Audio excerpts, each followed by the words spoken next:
I've been the system consultant for the two boards since 2010, and I recognize some of the names, so maybe we've chatted occasionally over time regarding the system. So nice to see all of you. What we're going to do today is to, and just to briefly review the agenda, is just a quick note on database maintenance, in particular, given that the agencies set up their own users in the system. Just a note about addressing inactive users. And for the system training itself, we're kind of breaking it down into three areas. One, generally speaking, regarding access to the system, as well as just general navigation once you're in the system. But the next section, which is really as much as anything, the focus today, is entering data into the system for purposes of applying for funds. With respect to the application, what's the timeline in place for completing and submitting those applications. Also, quarterly reports. There is a new section called compliance items, which will involves uploading documents required to be provided as part of the funding contract. Board member list is noted separately because we have put it in a different location. It's no longer part of the application, and we certainly will speak to where it is and how to access it. And then finally, and this isn't for everyone, principally it's for some of the developmental disability board agencies in terms of creating claim records and the needed setups in order for that to be accomplished. And then finally, it's there is, and this is primarily tied to and used with respect to client and claim records, but we'll see if there's opportunities otherwise. And that is to how to use the query and reporting tools that exist throughout the system. And as Kim mentioned, in terms of any questions that you might have, please let's feel free to ask them as we go, as opposed to queuing them up and waiting to the end. So let's just start with generally with, again, with the access logging in, and then we'll talk about the database management.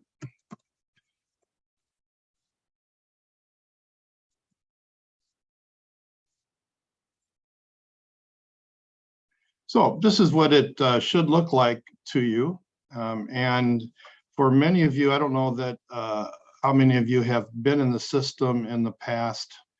How long has it been, Kim and Leon and Chandra? Maybe 4 weeks since we changed the color scheme? That just sounds about right. So to some of you, it might be new. And by virtue of that, not only the color scheme, but some of the way that the pages are formatted have changed as well. But to speak to the database management part, is you go into agency users and you notice that there is a in-use column here and how to edit. So you want to make sure that the users in your agency that are no longer active in the system should then be rendered to not in use. We do not recommend by any means that any user is deleted. Simply just change them to not in use. The other aspect here to show is changing your password. We certainly encourage that the password is changed periodically. And by now, I'm sure you're familiar with the fact that you need one uppercase, one lowercase, one number, one special character, and a combination of at least 8 to satisfy the minimum requirements for setting passwords in the system. Okay, so back to the main menu. Agency, and again, for our purposes, and really for most of you, the only option here that's really relevant for the near term here is agency. Bulk claims upload is being utilized by a number of developmental disability board agencies for getting claims data into the system without having to re-enter it. Most, if not all of you, have already done your re-registration. So our focus will be on agency. And you might have been, you might recall that when you have logged into the home page, that the tabs went horizontally across the top. They now run vertically to the side, and we've resequenced them in a way that we think hopefully makes a little more sense, in the sense that we added compliance items, but we moved it under quarterly reports and application, because that set of 3 are areas where that reporting is largely, if not exclusively or exhaustively, required for everyone. And then we move clinicians down with clients and claims details, because those all go together for those agencies that are submitting client and claims data. Document upload becomes less and less important because of the compliance items, but it's still needed. And then MHA info is just the basic contact information, which I'm sure most of you already have. When we look at just the home page, excuse me, when we look at the home page, this is where you'll get information from the administrative team, from Lynn and Chandra and Stephanie and Kim and Leon, and even possibly Chris, regarding information that they want to have you be aware of.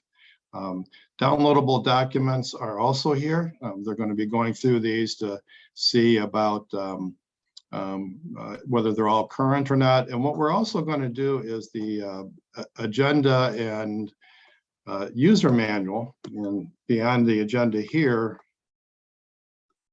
is a user manual to help lead you through what I'm going to be going through this morning.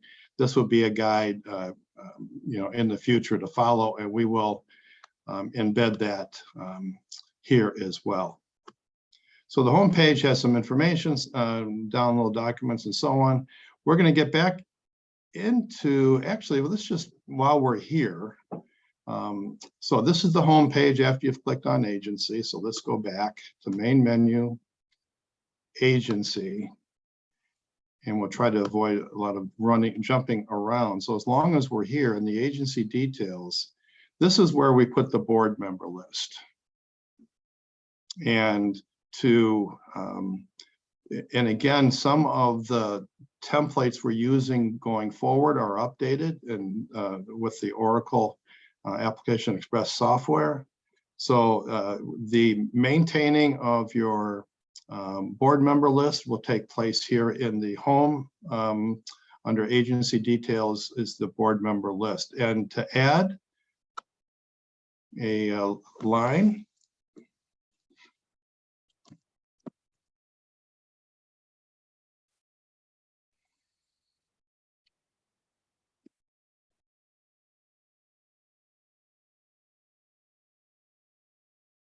Alex, I think we lost you.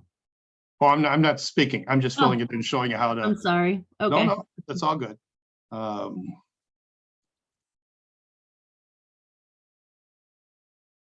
And the rest kind of takes care of itself, and then you hit save. The policy, Kim, for a different, is this done once a year? Is this an ongoing thing? And what is the kind of the policy or steps around that, or is that still being I think that we would like it to be as people come and go from the board, if possible. So is to that end, then, if someone has left the board, to remove them from the board? Or is you have the option here then of deleting the role, and you go ahead and hit delete. I'm not sure that we've decided on that part yet. Okay. But there is a way here then I just demonstrated being able to add a board member, as well as to remove it if that were to be one of the guiding process steps. Any questions then from anyone on kind of general navigation, hitting the home page, what the home page is for, and the fact that the home page now includes the board member list and the need to maintain that. And this is one where you're actually doing it on the form online. You do have the option, and just to share with you, and I can say some empathy in terms of sharing the agency perspective, because I'm also the executive director of NAMI of McHenry County. So certainly if I had the option of creating online or what have you, I do have a board member list in PDF form that would satisfy. I think here I would upload the board member list versus filling it out online, but both options exist. So I don't have everybody up here, but I'm not hearing anything, so I'll move on. So the next then is the application. And again, what we're going to do is once we, and again, Kim, help me clarify that with the changes in the scheme and layout, there's also kind of final editing of content and what have you. So it will be another a couple of weeks, Kim, when we'll have everything settled for sure. But what we are intending to do is that when you come into here, there is an instruction section, and if you click on the wedge there, we're going to embed then from the user manual I created, that part of the user manual that applies to applications, and put it here, so that you have it not only in a downloadable document, but residing within the page that you're in terms of working on the application. The reason we haven't done it yet is that we just want to make sure that we've dotted I's and crossed T's before doing so. So you select your board, you select the fiscal year. Of course, it's going to be fiscal 24, for your purposes of doing the application. We have some old information there, but there will be downloadable documents in terms of applying for funding and what have you. And it's already in place in terms of what the application deadline is. So what we have then are, looking at it from the standpoint of a summary view, is that the application has really 4 steps to it, and we've resequenced these a little bit to help the flow be more consistent with the way the information is pulled together. So step 1 is really just naming the programs. The amount that you're requesting comes from the revenue report, which is part of step 3. The agency forms really make up step 2, and this is your agreement for interagency cooperation and your cultural competency plans. The board member list, again, as we mentioned, has been removed from the application now in agency details.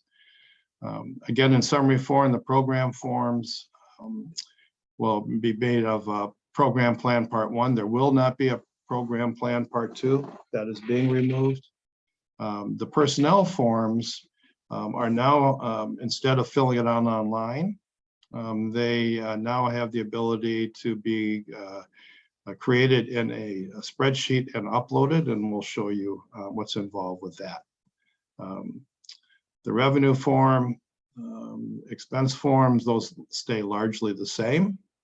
Just as a parenthetical, that the salaries and the in the expense form come from the personnel forms, and then of course there's your budget narrative. What we did was we moved the authorization cover form down to the bottom because that can't be submitted unless all the other sections have been submitted, and so that is now step 4.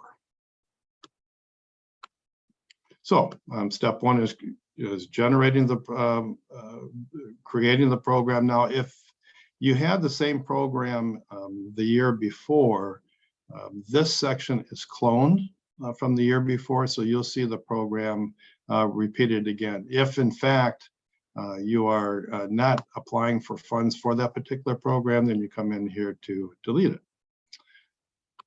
If the program that you're applying for is not already there, or if it's a new program, then you hit create, put the name in, and of course the amount being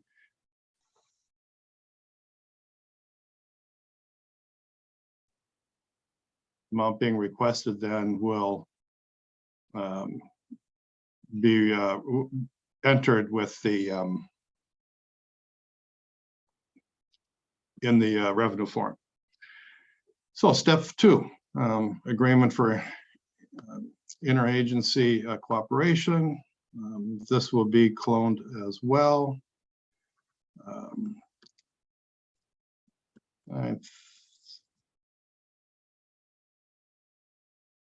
Actually, excuse me, it won't be cloned. What it is it's got the various criteria for you to sign off on. The expectation is that you're agreeing, but there is the option that you disagree. When you do click on that and save responses, anytime you've completed then all of the sections within a form, all the required sections, then a submit button will appear. And again, most if not all of you are familiar with that part. So you want to go ahead and submit that. And again, the covers letter and authorization form is tracking all of that. Next is your cultural competency plan. And this is where it can be created, is created online. And same process.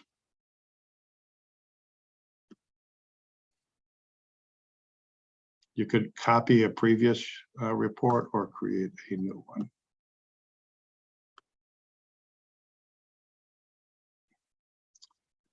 This is quite a few parts to it. So just to show for this particular part of it, just how to access it and create it to get the process started.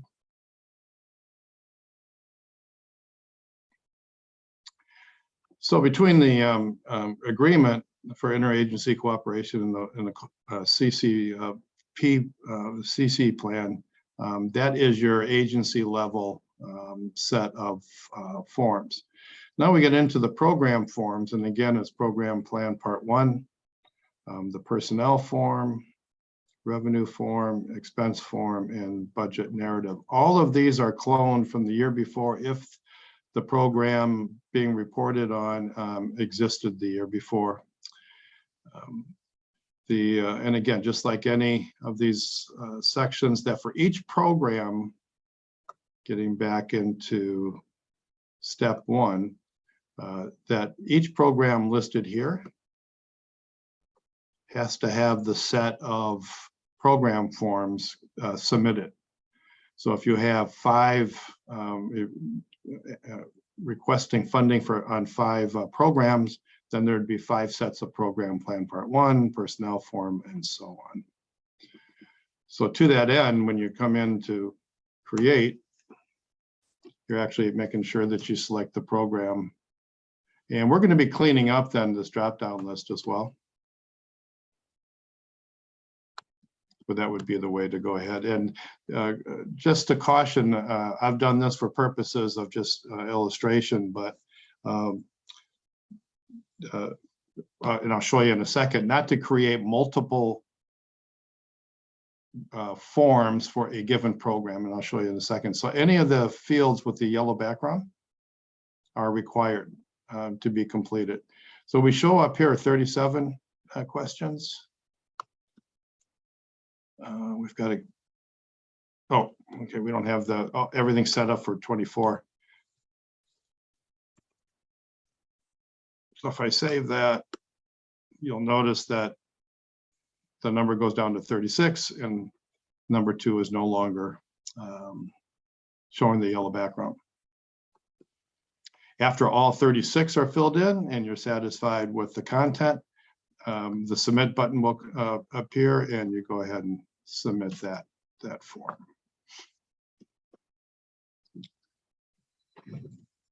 So the personnel form is different this year, and what we've got is selecting the program.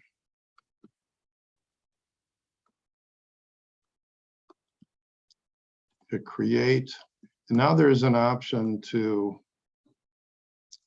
upload from a spreadsheet. And in this spreadsheet, the spreadsheet looks like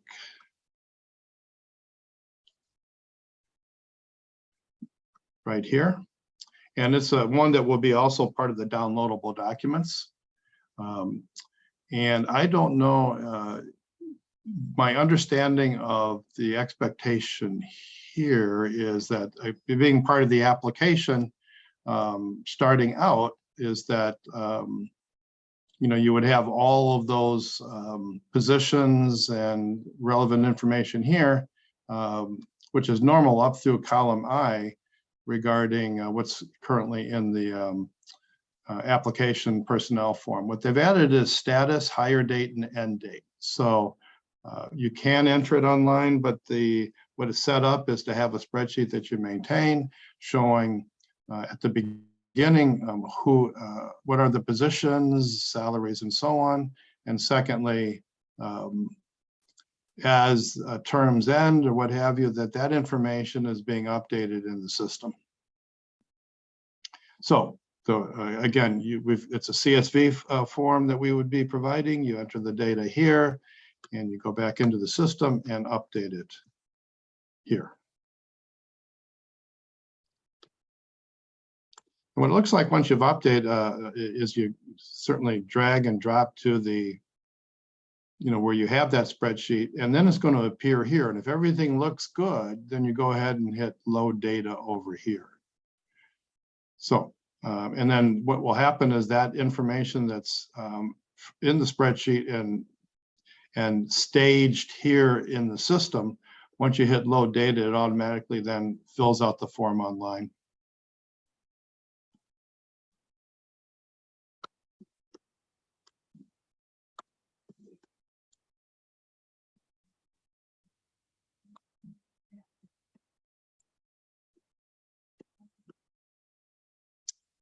Nothing has changed relative to the, so again, the program plan part 1 and all of the other sections here are cloned from the year before. Revenue and expense forms have not changed.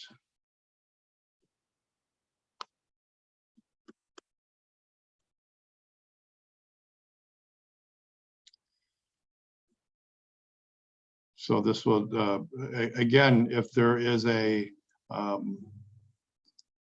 all the fields need to be completed for these two forms. And what will happen then is that there is a summary at the bottom in terms of summarizing the various columns in the form.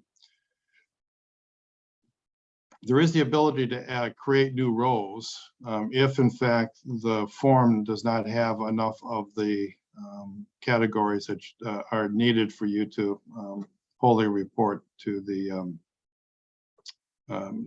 two boards.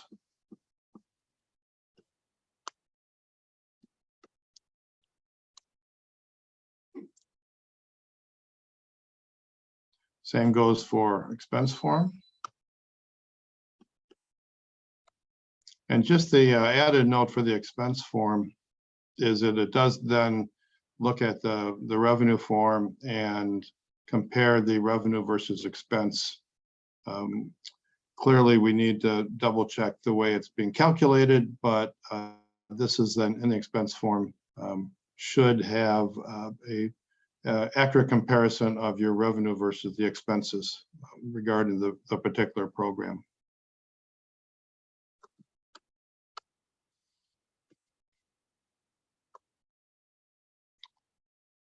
Last within the program forms is the narrative. Again, this gets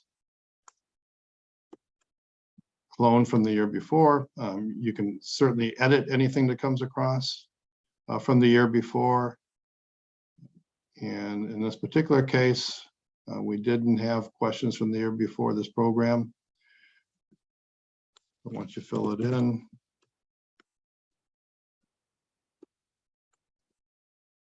system keeps track. It's now down to 2 questions.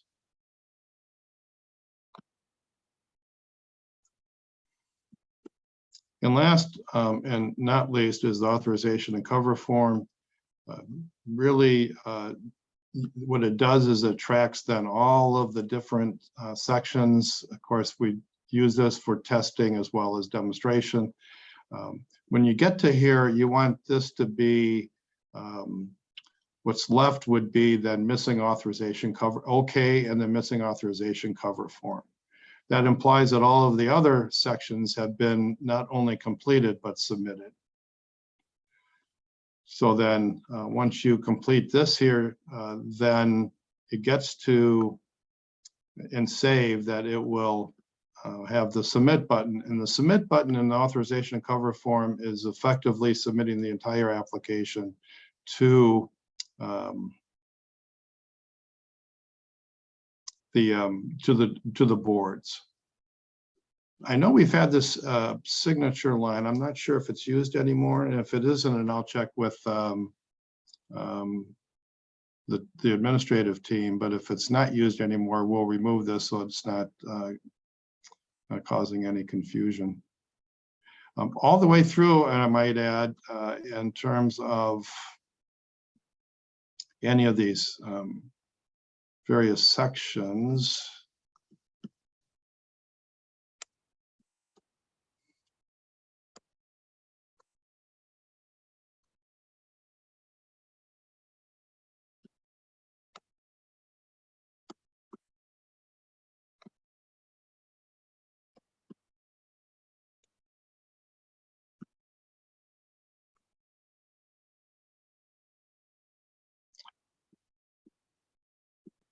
Okay, so there, oh, excuse me. Okay, we're good. Again, we'll have the instructions here. So that is the a fairly rapid, but in summary, stepping through of the application. Are there any questions on this process?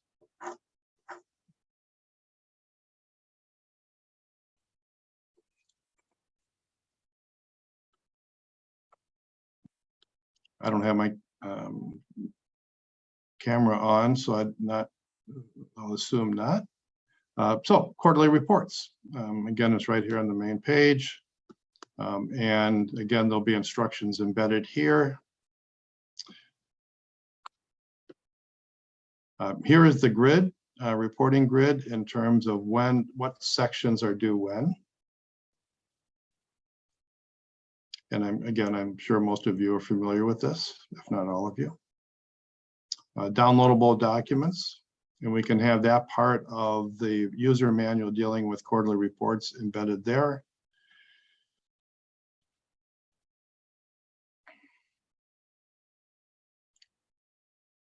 And so depending on what quarter, will drive then which of the, if we do, say have 22 right now.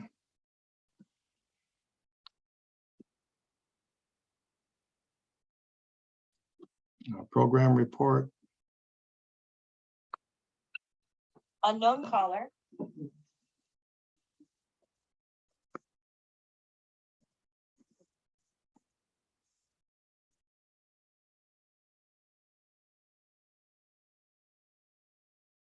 And if you're familiar with the different sections here, and again, much of what we're looking to accomplish today is just helping with the navigation part of getting to the various sections.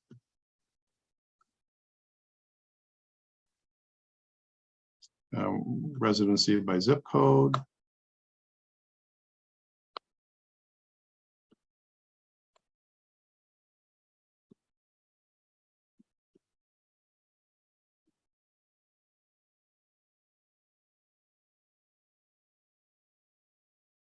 Again, any if it's if the answer is 0 for a particular zip code, then 0 is required, given the yellow background showing that each field needs to be have entered data.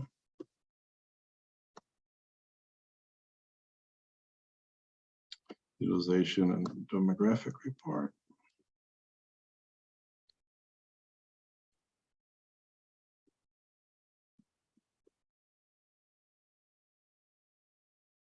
Same thing.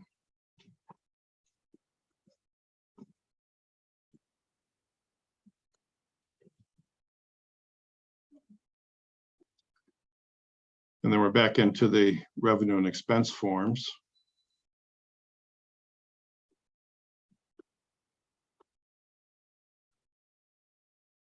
Again, this is what it looks like after it's been completed. There are cases where if the variance exceeds a particular percent, I believe it's 20%, then a comment field will appear for an explanation.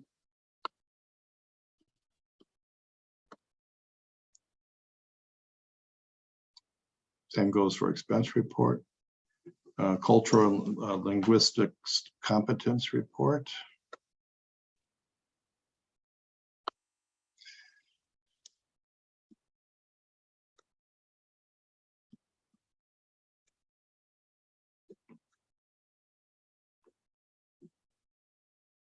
So this gets in, and we know there was some question about the status column, so we're working on that.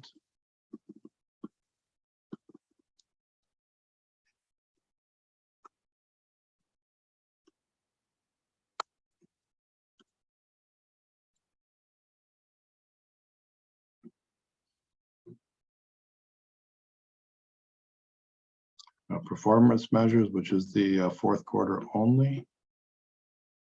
And this looks like it's up. Yes, it's uploading the document. So it's choosing the file here and then uploading the document. So again, the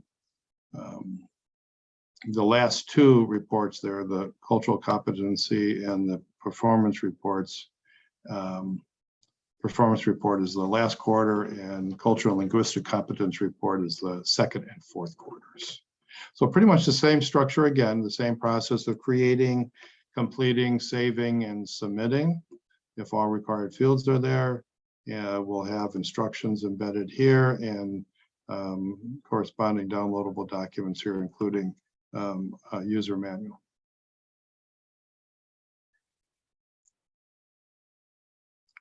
Any questions on quarterly reports? Anything I left out, Kim or Leon or Chandra?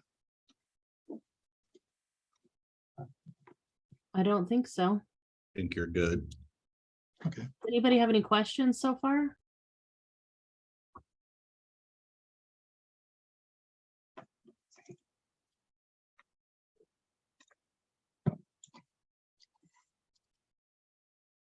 Okay, Kim? Yeah, no one, I don't believe anybody has any questions, so. Okay, yeah, I don't have the gallery up, so I can't tell. That sounds good. Okay, then compliance items is new.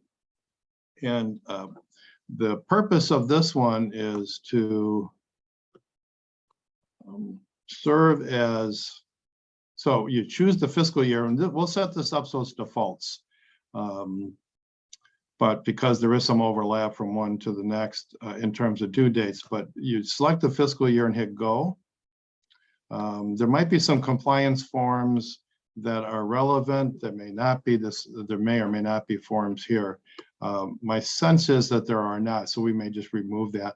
But what you'll see then are a list, and it'll be in due date order, a list of documents that are required to be provided to be in compliance with the funding agreement. And they can include, I'll just hit the drop down here, annual audits, board of directors meetings, certificate of liability insurance, compliance letters to agencies, and so on. And so what it is that it's listing by virtue of each agency's funding contract, those reports that they're required to provide, and what quarter is it due in, and what is the specific due date. So to better show this, if you click on this icon to the left of the image, office image, then it opens up the whole page. And the gist of this is that when, say, October 28th is coming up and there's the board of directors meetings for the first quarter, and they're due on October 28th, you would go to the upload icon. You choose the particular file and then choose agency compliance documents. Give a brief description of it, though by virtue of the document type, that's already pretty well understood. And then hit upload. And what happens after you do that is then the system automatically records what the document was that was uploaded, who uploaded it, and what the date and time was. Now that just the time on the is Eastern time, because that's where the server hosting server is. So don't get alarmed by that. But so once that's in, then on the aggregate, the two boards can go in and say, just show me, and again, not just for one agency, but just show me what's past due. And that would, this filter allows them to see, in this case, there's none that are now past due, because they've all been, so far we're caught up on the dates, even though we're past due on all of them. So this is, again, and there's a dashboard that the mental health board and DD boards have in terms of looking at who's in compliance with providing the required documents and when. So again, it's compliance items. It's coming in and choosing the fiscal year, hitting go, scrolling down and identifying then what's coming up that's due. And when you're ready to upload the document, click on the icon. And once that's uploaded, it will be reflected here in the status notes. Any questions on this process?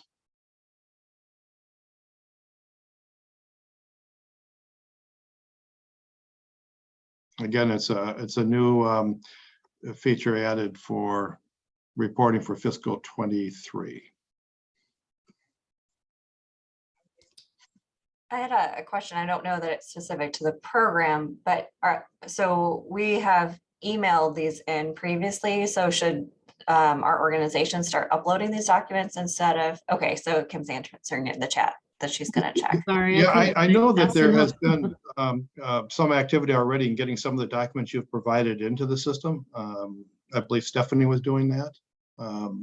But I'm sorry, Kim or Leon or Chandra or.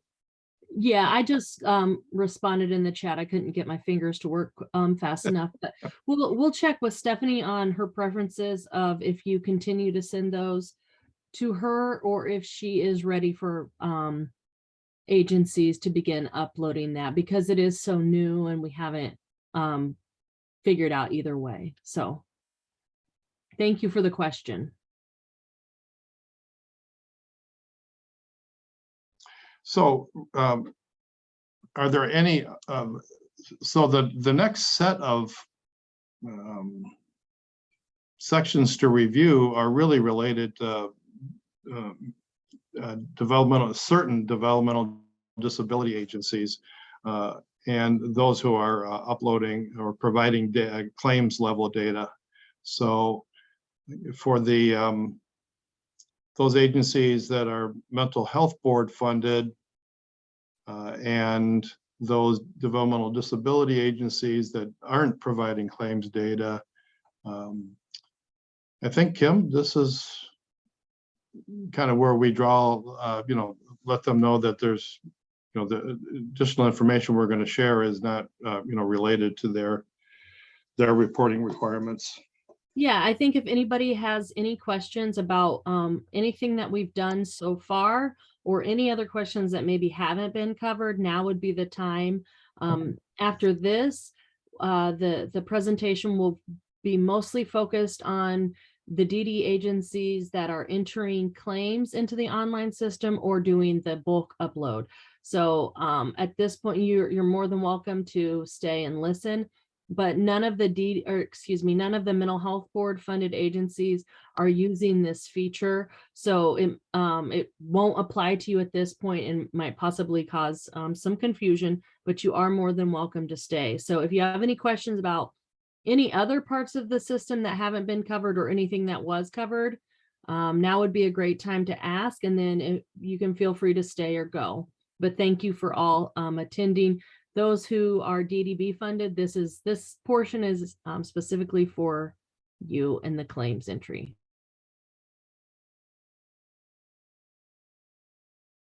Can I hop in with another question? Absolutely. So for the quarterly reports, at least, I don't know if this is specific just to our account, but I'm not seeing the option to select fiscal year 2023. Do we know when that's going to become available? Oh, this is just in the, this is just a setup for,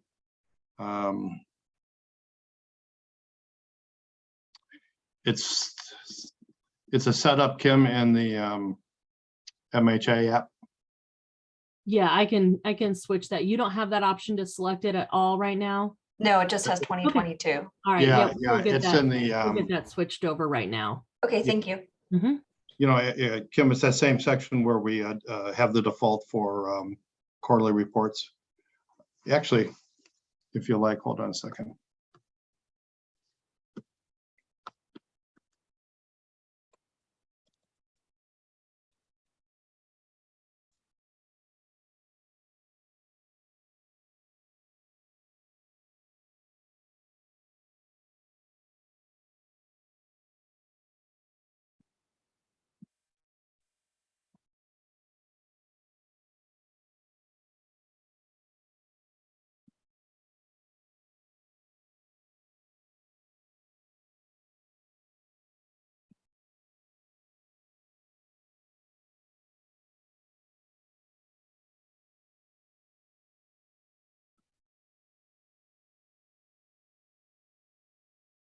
I'm I showing. think I You made just that. do it?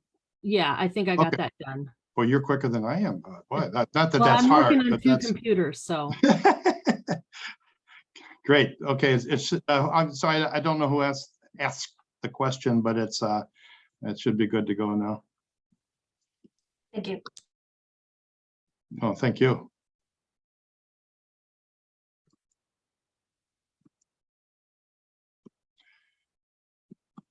Anyone else?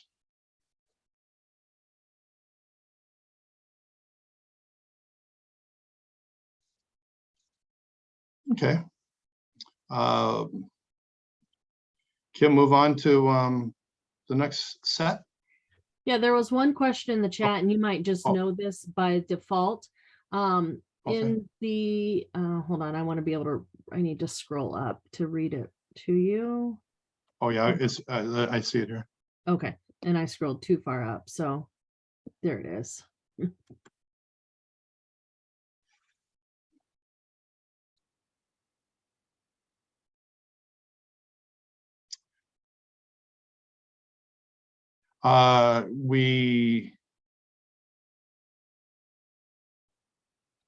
We can set it up if it helps to have emails sent to.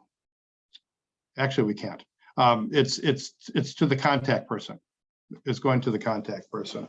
Contact person, okay. Yeah, but I'll double check. I'll confirm that, but I'm pretty sure it's the contact person.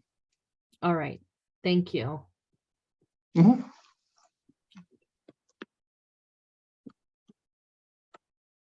Okay, any other questions before we switch to the claims system and claims reporting.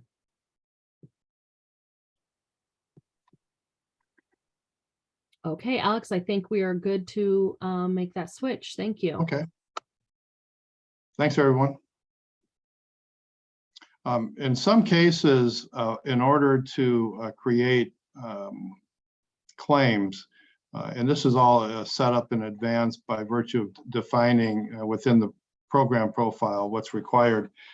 Some programs, and again, Kim helped me with this one, that some programs do require that the clinician be recorded in the service line.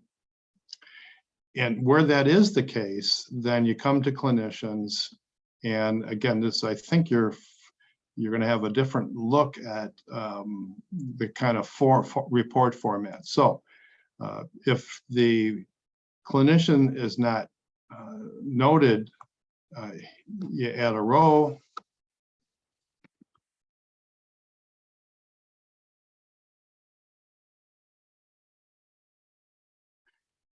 And hit save. And so it's pretty straightforward. I wouldn't delete any. If they're not in use anymore, go ahead and change it to no. In this particular case, you really can't hurt anything, just leaving it the way it is. So just simply for those programs requiring the clinician be noted in the service line in the claim, this is where you would start. So this is why we start there. Client and claims. If the client isn't already set up and there's a way to find that. In this case, it shows Bill Smith already being there. But let's say that the client isn't there. So you come in and designate then what ID type exists. The client ID will get generated by the system. You enter any of the fields with a red wedge are required fields. I have not noticed that the client details is being filled out. But the section, so your main section here is client details required. So let's just do this. So that's not required. The address is 1 Main Street. Zip. Champaign.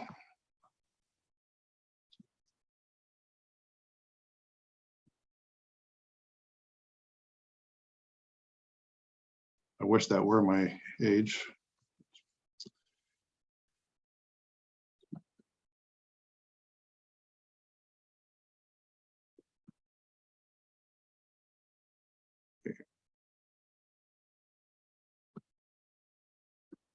So are we, excuse me, Kim, is the system creating the ID, or are we looking for that? Oh, it's a RIN number, so it's got to come from, that's why. Correct. There is only 2 programs that use a deviation of the RIN number, and those are programs for young children. Oh, you know what? I think this sets, let me see here.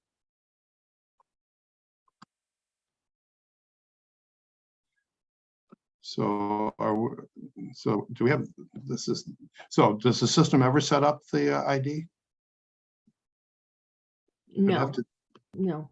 No, it's okay. Okay, well, that explains it. Okay, so okay, gotcha.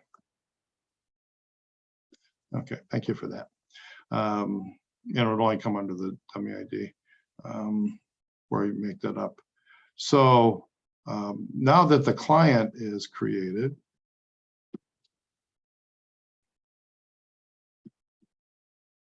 and you've identified the client that you want to create a claim for,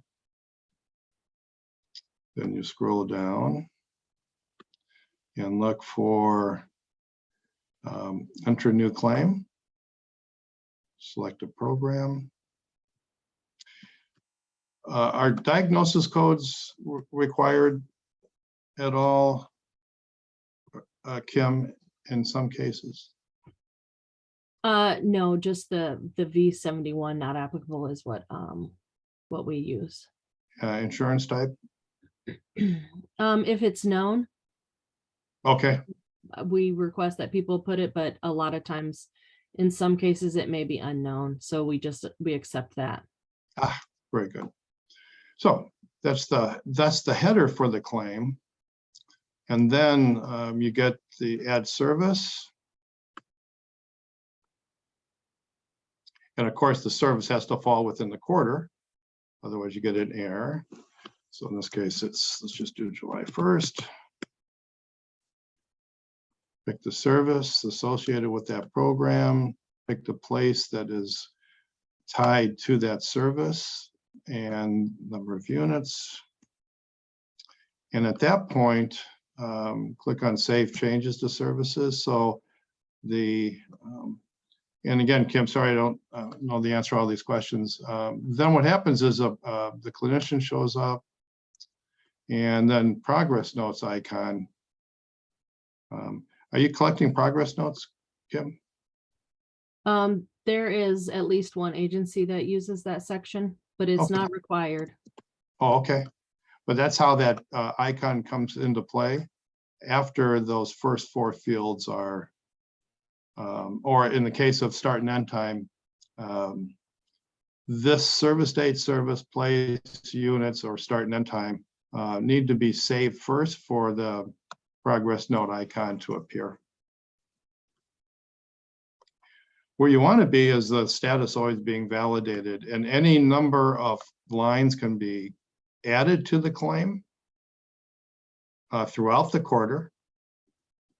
The kicker is that you don't want to submit it unless you're sure that all of the lines are accurate.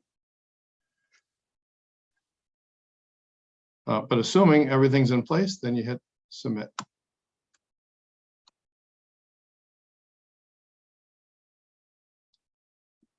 So in a nutshell, that's really the process, short of those that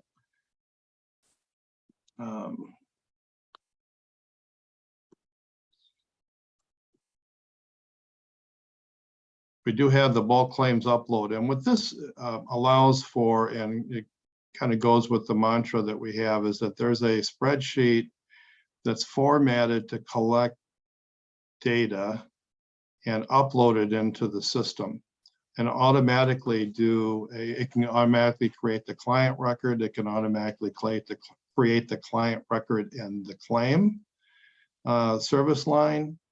And the value here is that we don't at all encourage or like to see where any data point has to be entered twice. So in other words, you've recorded data in your agency, EHR, or on a spreadsheet, and then happen to come into the system here and re-enter it. This allows you to have the ability to take a report out of a EHR system, take an existing spreadsheet, and for us then to convert that into the format that's necessary for uploading. So we have about 22 agencies across the different 708s. And actually, I don't know how many for the DD board, Kim, that actually follow this process. So if there's an agency that is watching that is a DD agency and are creating or entering data twice, this mechanism or this approach might be of benefit to you. And if that's the case, then check with Kim, and I'll be glad to get involved to explore, to see what is needed to make that happen. Yeah, we have 3 agencies, I believe, and some of those do a mix of manual entry and the bulk uploads. Oh, okay. There's a question, is there a way to double check that all our claims have been submitted or validated? Well, I want to thank you for that segue. So the last one is all claims details. And there is a way, so one of the things we could help with is to Number one, create a query that does this is the client ID. We could do just for verification purposes. Let's see. Status, service date.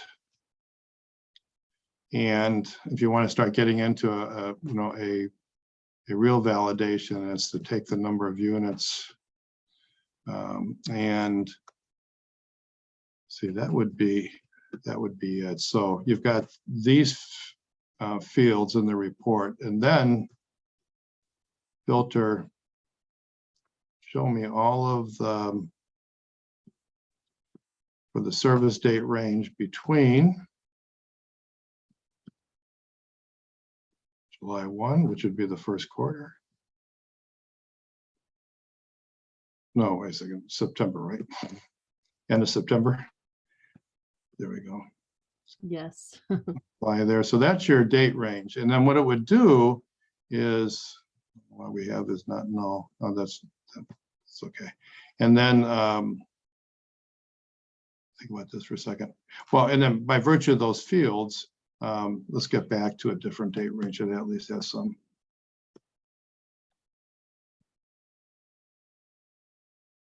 I don't remember where we started with this. Let's see if that gives us any data. Nope.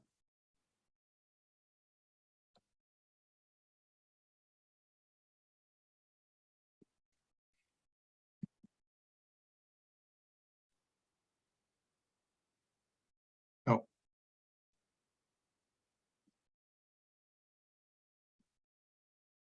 Oh, there we go. So this doesn't need to be in here.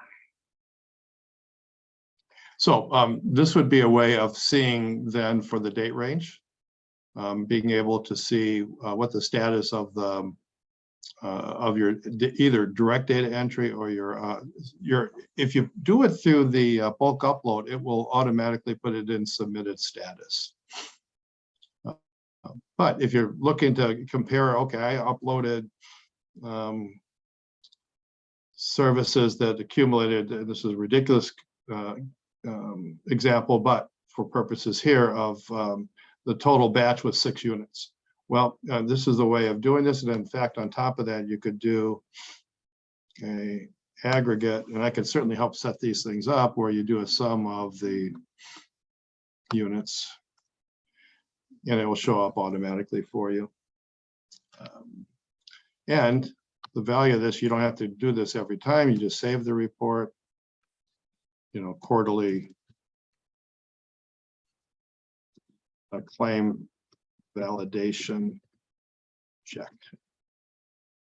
You can make it available to others in the agency by hitting public, click apply. And so the next time you come in, it may default to progress report. And actually, if you click progress report coming from something else, hit reset, and that puts all your default settings in place. But, excuse me, go ahead and click on quarterly claim validation check, and it'll bring up this report, and then you just change your date range, your quarterly date range accordingly by clicking on that, change your date range, hit apply, and automatically your it will display accordingly. I have a kind of follow-up question to this, what you just showed us how to run this. So we see one claim is not is validated but has not been submitted. You cannot click on that where you're at right now and go in and submit that. You have to back out and go to that Actually, that's great. What we could do from the agency side is hyperlink that client ID, and they'll take it to their record. Okay. Yeah, it will open up. Let me think. Oh no, excuse me.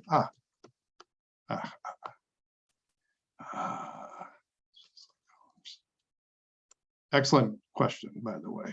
All questions are excellent, but that was really good because that highlights something here.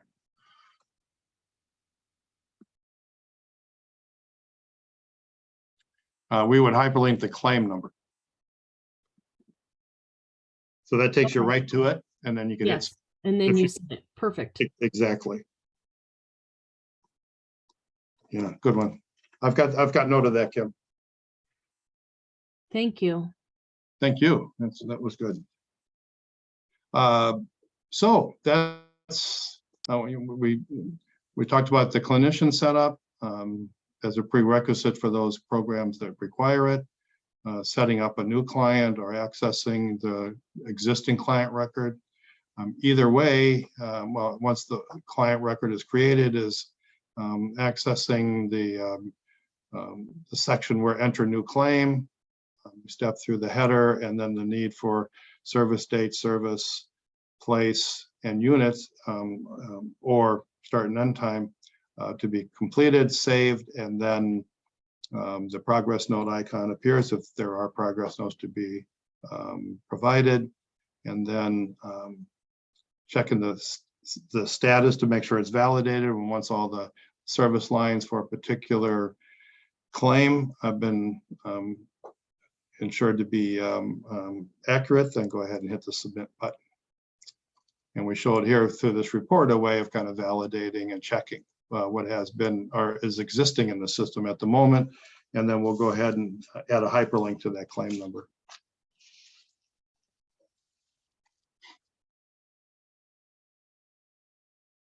Great.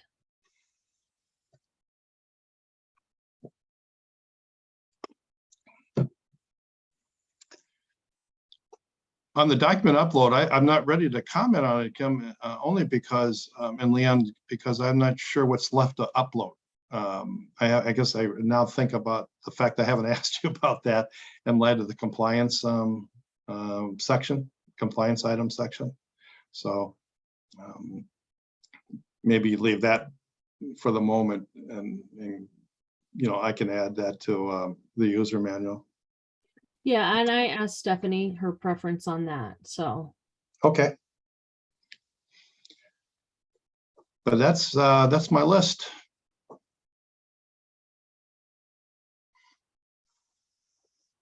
Does anybody have any questions related to the claims and the claims portion of the system?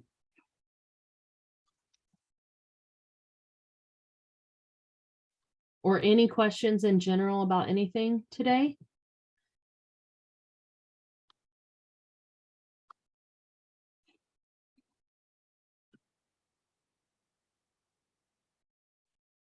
Okay, if not, I think that concludes our presentation of the online system, and I know that we went over a lot.